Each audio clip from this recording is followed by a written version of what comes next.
国际消息，咱要来看罗西亚总统普丁日前讲，美国若是同意，罗西亚愿意甲2010年签署的新战略武器裁减条约，搁再延长1年。美国白宫是讲，这听落是袂歹，也若刷来川普会亲身来回应这件代志。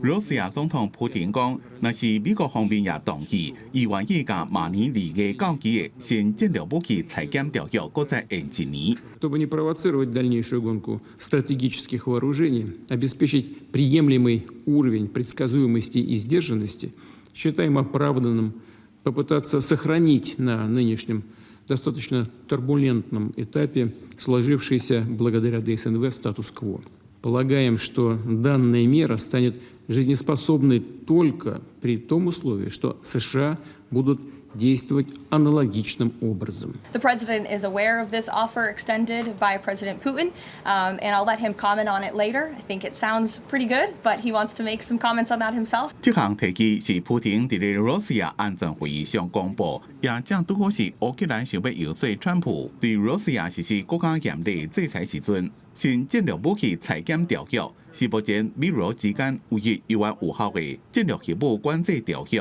规定双方各自部署的核子弹头的上限1550粒，载运的工具上最700件。这个条约是伫2010年开始签，2021年迄当阵的美国总统拜登加普廷同意延长到2026年。川普捌伫咧7月时阵讲，伊希望这个条约明年2月到期了后，又会当维持战略核子武器部署数量的限制，也就是讲，伊无打算要放零对美罗核子武器部署的控制。公司新闻黄文玲编译。